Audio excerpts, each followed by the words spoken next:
All right, continuing in the book of Lamentations, looking at the background of the book of Lamentations, the author, of course, is Jeremiah. The time period is at the end of the Babylonian captivity.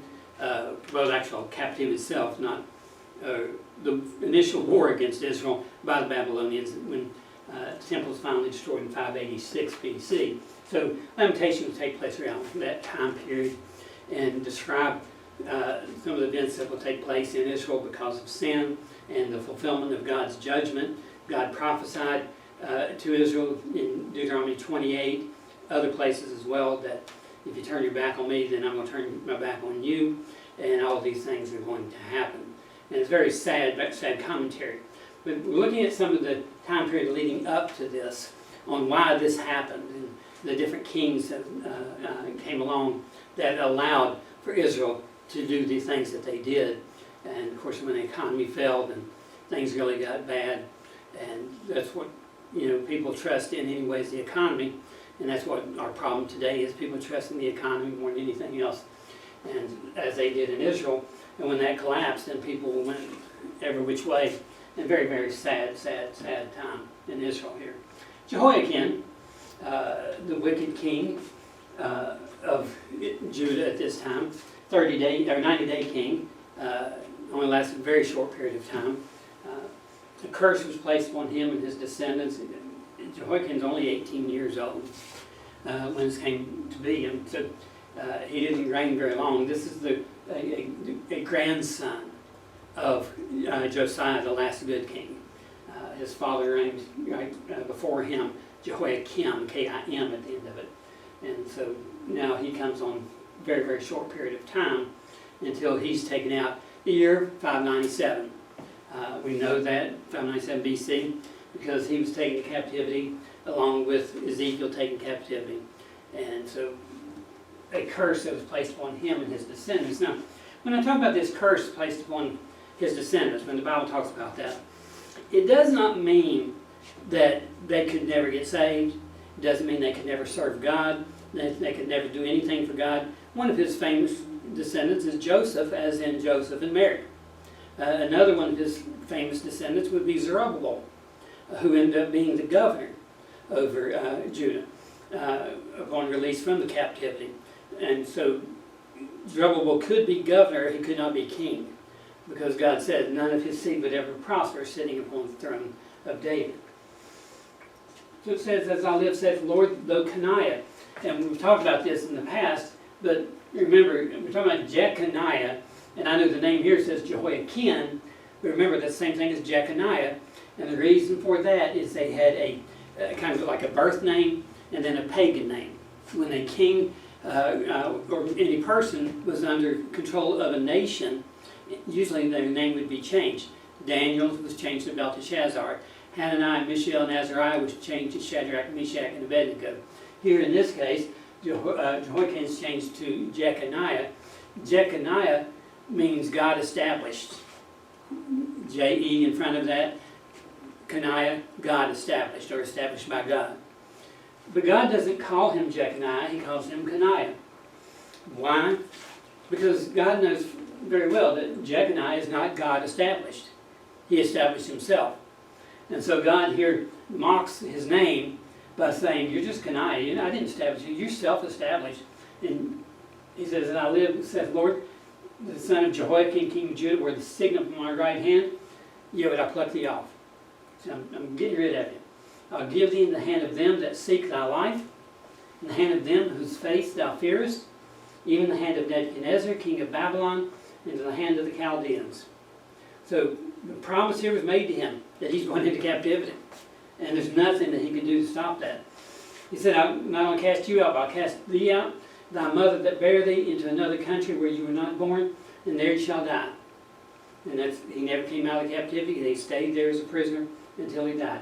But to the land where they desire to return, no, shall they not return.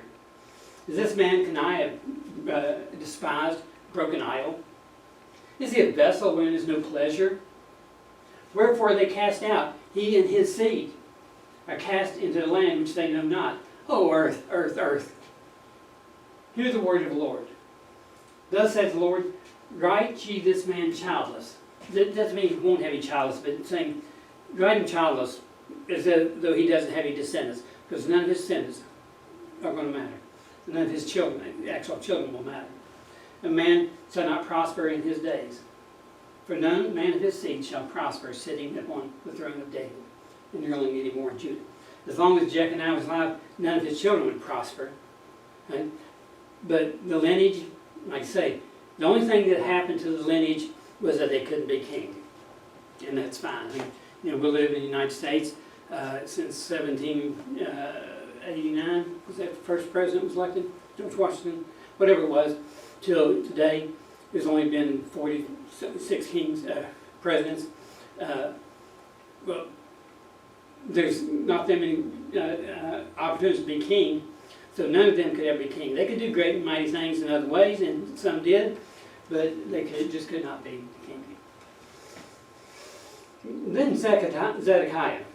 Right? Once Jeconiah is taken captivity, then Nebuchadnezzar appoints another person to be king, and that's Zedekiah, who was in the lineage to be king. He was a son of Josiah, and so Nebuchadnezzar followed the plan that the descendants had to be from the royal line.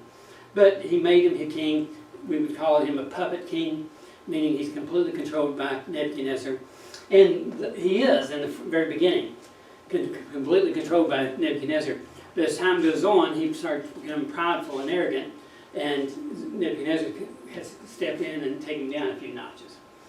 Well, Zedekiah, he didn't humble himself. That's a big deal with God. Pride is a big deal. Sin of pride is huge. I mean, that's what Satan felt, remember? And today, when people get prideful, I mean, sometimes people in the ministry for years, they start hearing all the praise from people because constantly are pat on the back, constantly talked about, pastors are talked about as great men of God, great leaders, and they get to the point where they start believing that they're untouchable. And that pride leads them astray. And what they once were, they're no longer because of pride. I've seen it happen. I've seen churches that have fallen, gone away because of pride. We see it all the time with national leaders because of pride. They think that they're untouchable and they fall by the wayside. Well, Nebuchadnezzar, remember what happened to him?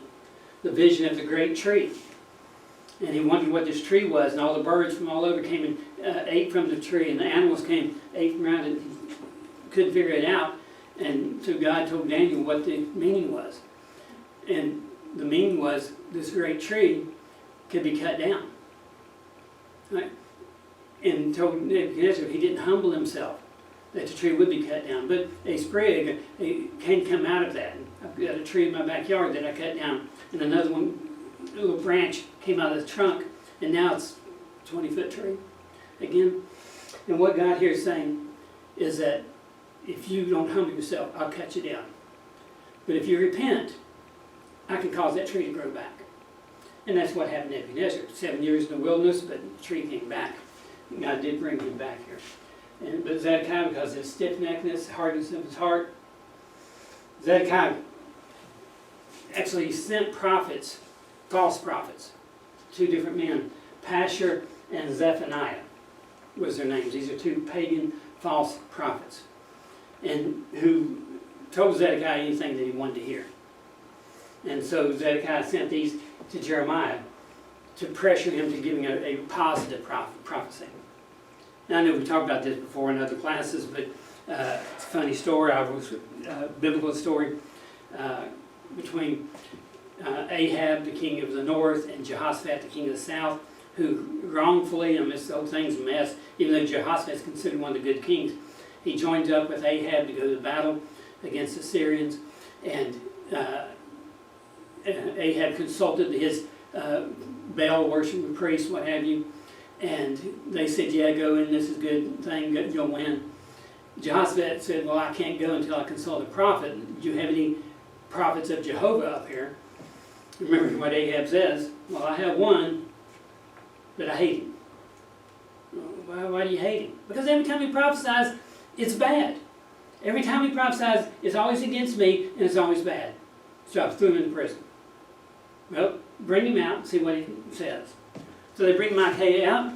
Micaiah looks at the king, Ahab, and says, you're going to die in battle. Ahab said, see, I told you. Throw him back in prison. I know you sent to bring him out. Again, a bad prophecy. So what's he do? Well, Ahab dresses up in regular garments, not in the king's garment, so he can infiltrate in the battle and still go into battle, because that was the responsibility of the kings in those days. And so, but he thought, if I'm just a commoner, I'm not going to be a target. Well, some guy with a bow shot an arrow up in the air, hit him in the back, killed him. It doesn't matter whether you like the prophecy or not. If it's from God, it's true. It's going to happen. And what Micaiah said happened. And what these false prophets said didn't happen. And what Jeremiah said is going to happen at this point. They wanted to pressure him, give him a positive. But Jeremiah couldn't do that. He said, I got to tell you what God said. I mean, today, in our society, there's preachers who are compromising what they believe because they're afraid of the so-called woke community destroying them. And so they're limiting what they're saying. There's politicians doing the same thing, limiting what they're saying, and acting like they're going along with these people because they don't want to offend anybody. But if the Word of God offends you, then be offended. It doesn't make any difference. Because what's true is true, whether you like it or don't like it, or agree with it, or want it or don't want it, it doesn't make any difference. If God said it, it's going to happen. He predicted that Zedekiah actually would end up being handed over to the Babylonians. He told the king to submit. If you just submit to the captivity, if you give in, right? Zedekiah here was a king because Nebuchadnezzar allowed him to be king. If he had humbled himself at the end, things would have been completely different. But he didn't. So he'd go into punishment. If he did not, he would still go into captivity, but at least everything would be fine there.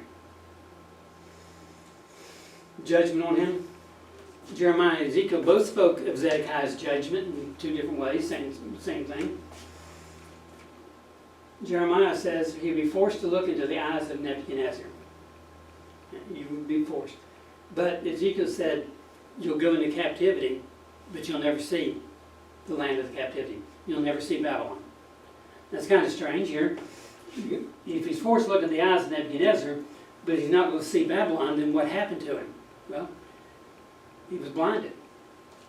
Nebuchadnezzar ordered his blindness. We'll see here, but he kills his two sons. Remember Zedekiah's own sons, and then blinds him, and then taking word into Babylon. So he would go into Babylon, but he would never see it. Zedekiah, after he saw Nebuchadnezzar's eyes, but before he reached Babylon, so the prophecy fulfilled.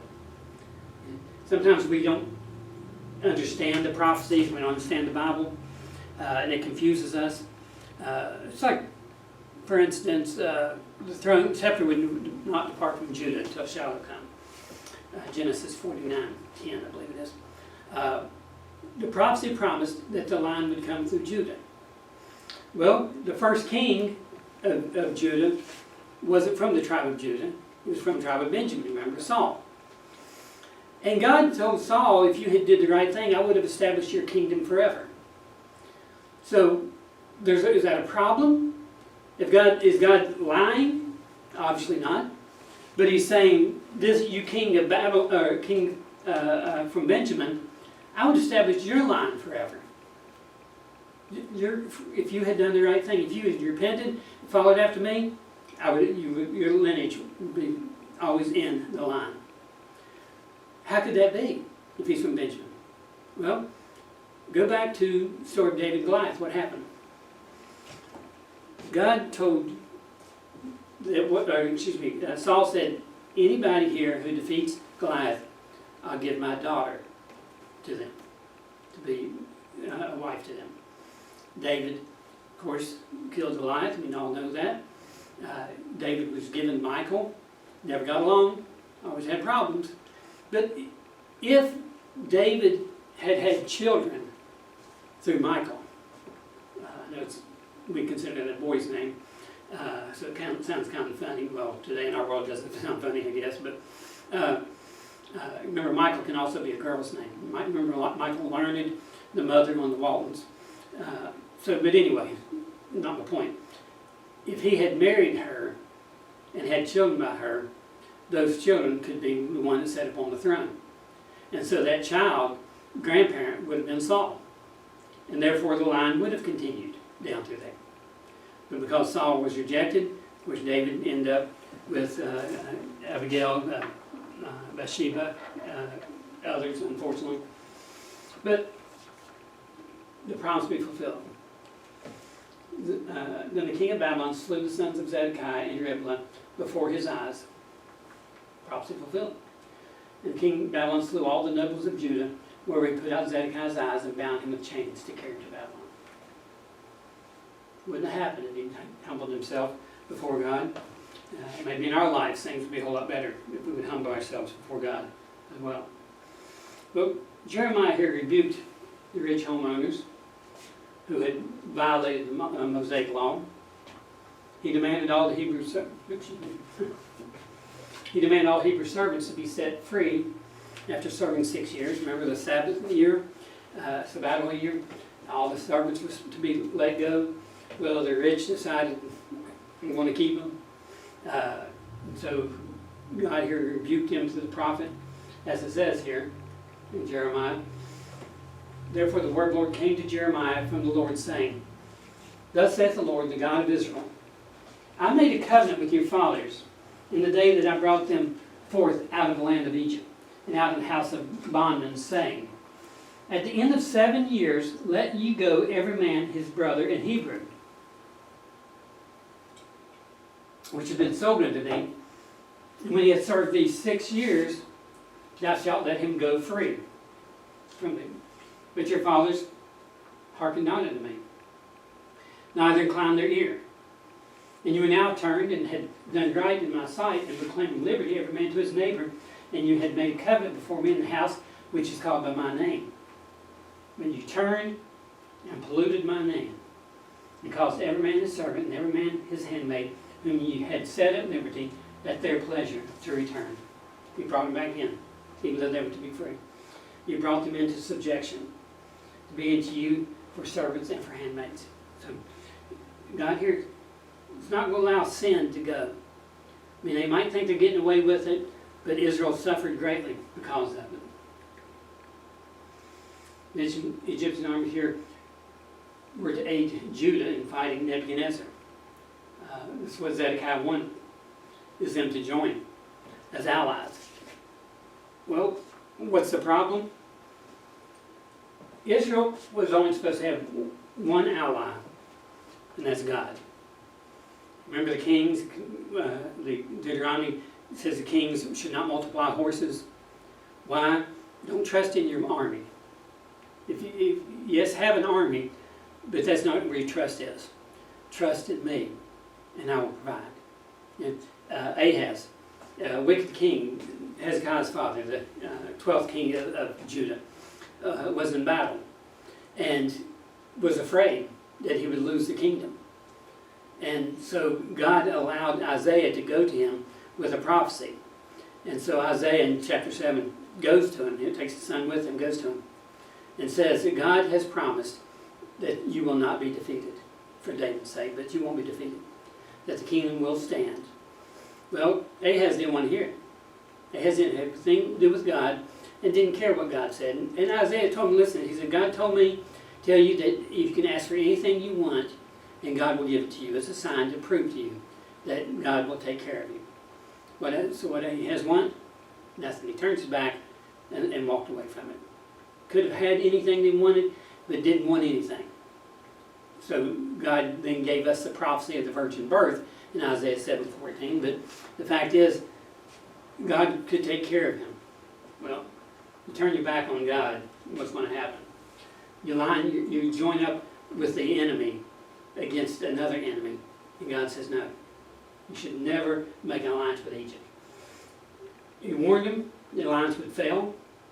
Well, what happened? Well, Egypt falls first. If Egypt falls, who's going to help you? So you're trusting Egypt. Where are they at? They no longer exist. Well, this is a problem. Zedekiah, however, refused to take the counsel of Jeremiah. He decided, no, I'm going to trust in Egypt. I'm going to trust my way. And I don't care what God has to say. So completely turned his back upon God. It was such a sad, sad statement.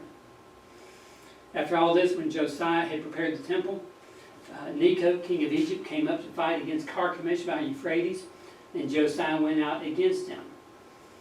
Is not Calno as Carchemish? Is not Hamath as Arpad? Is not Samaria as Damascus? Against Egypt, against the armies of Pharaoh Necho, king of Egypt, which was by the river Euphrates, and Carchemish, which Nebuchadnezzar, king of Babylon, smote, in the 4th year of Jehoiakim, the son of Josiah, king of Judah. So God here says, no, Egypt's going to lose. And they did go into a captivity. Their captivity was 40 years. Judah's was 70.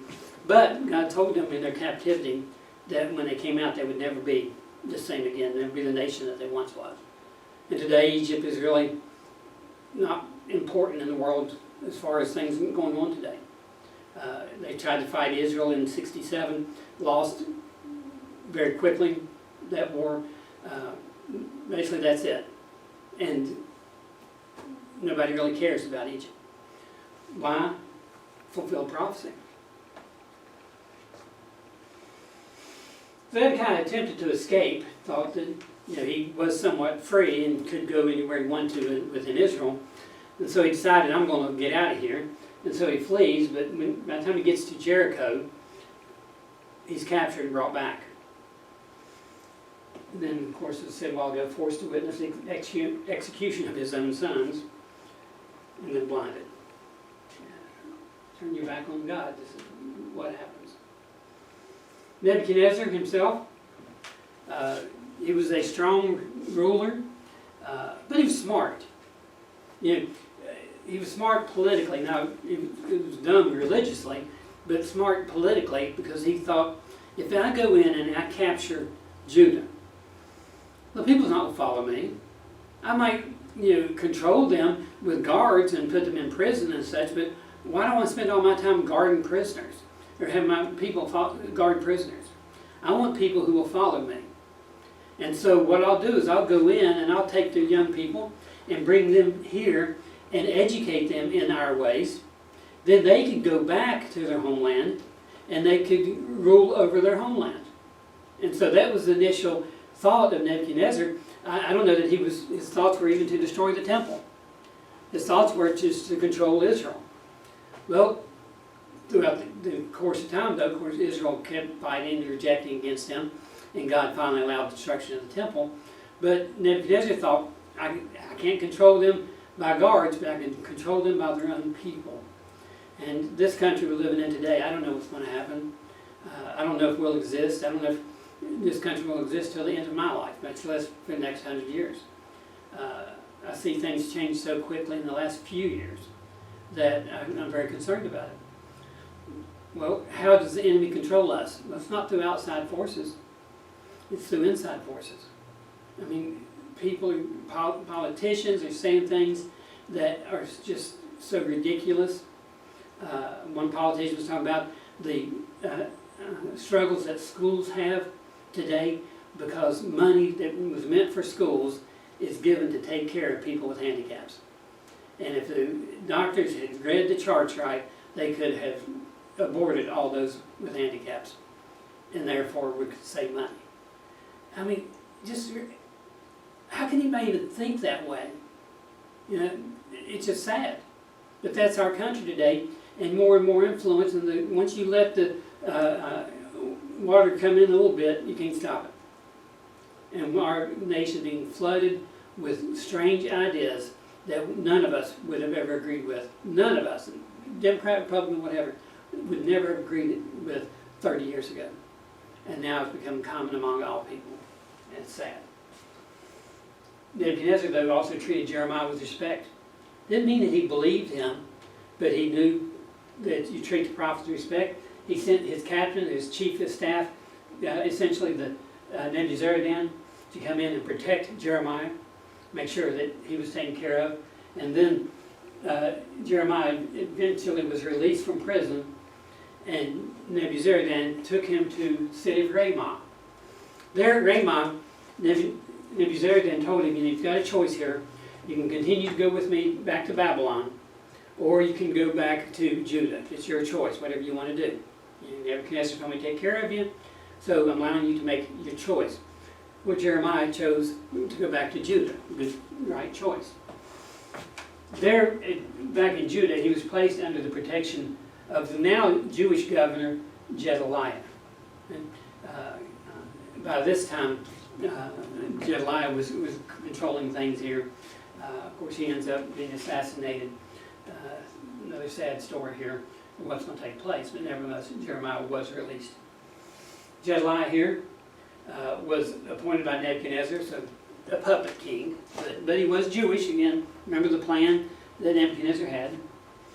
He was the son of Ahikam, Jeremiah's protector. He's also grandson of Shaphan, the secretary of King Josiah. Remember, Shaphan was one when they cleansed the temple, they found the scrolls in it, and the word of God was read. Well, Gedaliah ended up being murdered by a man by the name of Ishmael just 2 months after his appointment. Gedaliah started post-war administration over Jerusalem prior to this happening. Johanan actually had warned Gedaliah that Ishmael was going to kill him. But Gedaliah wasn't afraid of him and decided just to proceed as usual. Didn't take it seriously. He was murdered, as well as other Jewish officials, and even some Babylonian soldiers were murdered in this attack. So Ishmael is not safe, but Gedaliah is dead now, and the people there, they're at Mizpah, and they don't have a leader, and they're wondering what to do. Johanan arrived on scene after the massacre, restored order, but things start quickly falling apart.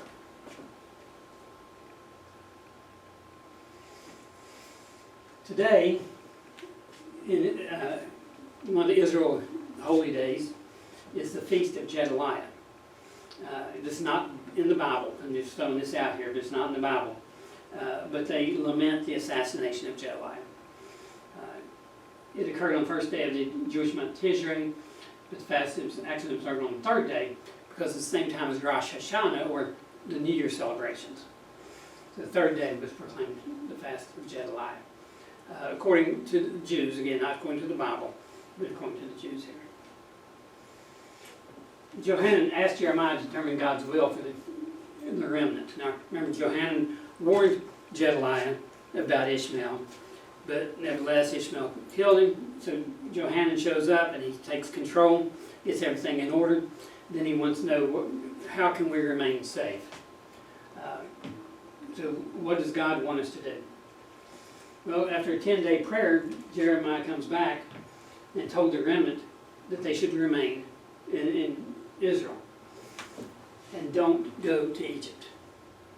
Well, what do? Yeah, they asked Jeremiah if they could go. Jeremiah prays for 10 days, comes back and says no. God said no. But they didn't like that answer. And so they did what they wanted to do. And that's exactly the way people are today. I've had people come to me and ask me, about this situation. Somebody asked me, because he was doing things that was causing his family financial hardship. He was investing in this project that he thought was going to make him a multi-millionaire, and that was all his focus. So he took money away from his family, money away from his retirement, and put it into this little project that was falling apart. And him and his wife started having problems. And so he came to me, asked me what he ought to do, and I told him, I said, listen, what your wife wants is to not come home one day and see all the furniture on the front yard because your house has been repossessed. What she wants is just a home, you, your children. And that's all she wants, security. She doesn't care about being rich, but all she wanted is just to be safe. And so I told him, I said, listen, if you want to do your project, but work a job until it comes into being. If it comes into being, great. If it don't, then you're still okay. And he said, yeah, that's what I need to do. And he left. Then his wife told me that day, when he got back, the exact same day when he got back, he told her that he said, I'm going to with both feet now. He said, I'm going to work as hard as I can for this so that we can have money. So what ended up happening? Well, they're divorced. Yeah. It's sad because money became the focus over everything else. When God says, I'll provide all your needs, he means that. But we have to seek first the kingdom of God and his righteousness. So the failure here. God said, don't go, but we're going. So what happens? Well, God has to judge Judah. And what this week's class leads up to is the sin of the kings. What happened after Josiah's death? You know, Jeremiah's message initially was to repent and God would keep you safe. But they kept rejecting until the point where God told Jeremiah, now go tell them they need to repent, but they're still going into captivity. So good judgment had to come. Lamentations. We compare it to Revelation 18. I described that to you over there. I'm not sure why I had that. But Lamentations compared to Revelation 18. The prophet weeps over the destruction of Jerusalem. Revelation 18, the merchants weep over the destruction of Babylon. Babylon at this time is a materialistic city, so wealth is the commerce in the tribulation period. Here, Babylon captured Jerusalem. Because that's what was important here. That God's going to have to judge them for rejecting. And he did judge them, and the judgment was harsh. 2/3 of the people died because of their rebellion against God. I mean, some were saved. We know many were saved. But the fact is, many of them died unnecessarily because they wanted it their way. All right, let's take a break.